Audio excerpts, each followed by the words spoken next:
Hey guys, it's Miss Crystal and it's Wednesday and it's book time. So, not only is it Wednesday, but it is almost Juneteenth. So, I decided to do some African American stories again. They all sound super fun and they're all very unique. So, I'm going to start with my high school books and then I'm going to move on to my middle school books, okay? So, first one's first.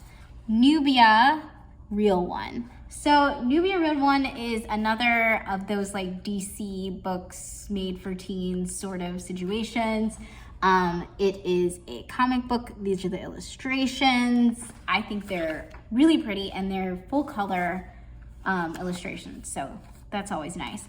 And it should be a quick read. But it's about Nubia, this girl right here. So Nubia, she exhibits supernatural strength.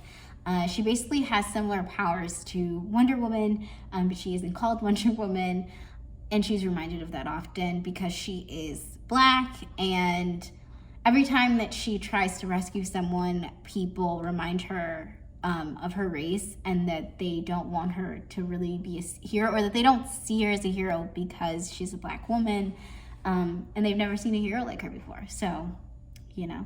And she kind of gets all down about it, but she has two moms, and they encourage her to embrace her powers and to keep trying, you know, which is very nice, very supportive of them. And she does also when her best friend Keisha is put into a compromising position by a person that she's having a romantic entanglement with. So it's very interesting. I think it comments on why Black women are not given the hero treatment a lot of the times. And so, I don't know, I think it's a cute one. Okay. Muted. So, Muted is about this girl, Denver. It is told in verse.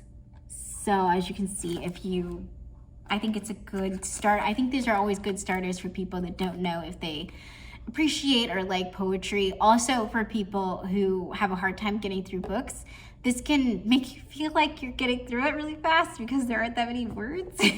That sounds bad, but I think it's a good thing. But anyway, it's about Denver, and Denver, she is Black, but she has grown up in like kind of an all-white town, and her friend are noticed by a famous R&B producer agent dude, and because of their singing musical talent.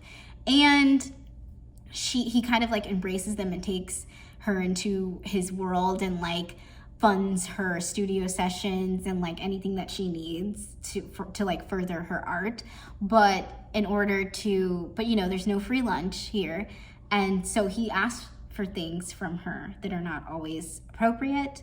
And so she's like wrestling with that morality of the situation. So it's just about like how young women are exploited a lot in that entertainment industry, and how she feels about it, how she gets out of it, if your big break is worth it, you know. But it's a good one. I think it's good, especially for people who liked Grown. If you liked Grown, get on Muted. Okay. Next to our middle school, whatever you want to call it, okay?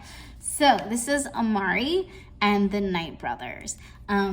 This one is about this girl, Amari.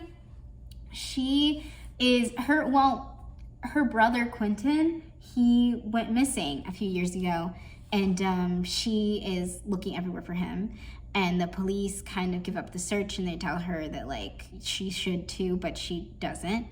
And instead, she comes home one day, she finds a ticking suitcase, and it's from like the Supernatural Bureau or whatever. And it's like this academy that teaches kids that are supernatural or have supernatural capabilities. But the whole thing is you have to like get into the school via like a competition. So they just extend the invitation for a competition, not for an actual spot. So she has to like go through all these like series of, you know, hoops to jump through to get through it. And she discovers her own power, which is frowned upon in this new society that she has found. And so she's going up against kids who have been training their whole lives for this, and she didn't know anything about it. So it's very like, I don't know, very like Harry Potter meets Hunger Games. I don't know. It sounds cool. I think everyone should read it. Okay. Kingston and the Magicians Lost and Found. So this one is about this kid, Kingston. His dad disappears after a magic trick gone wrong, and they're not really sure what happened to him. He's just gone. And so in order to erase that pain, him and his mom move out of Brooklyn, which in this world, Brooklyn is like imbued with magic. And so they leave there, and it's been like 5 years later, and they come back there to Brooklyn. They move back, and they find out that like all the magic is gone from this neighborhood. And Kingston takes it upon himself to like find magic again, and also to find his dad. So yeah, it's a quest story again, and I think it sounds like a good one, don't you? Okay. So that is it for me. Happy reading, happy Juneteenth, all those things. See you guys later.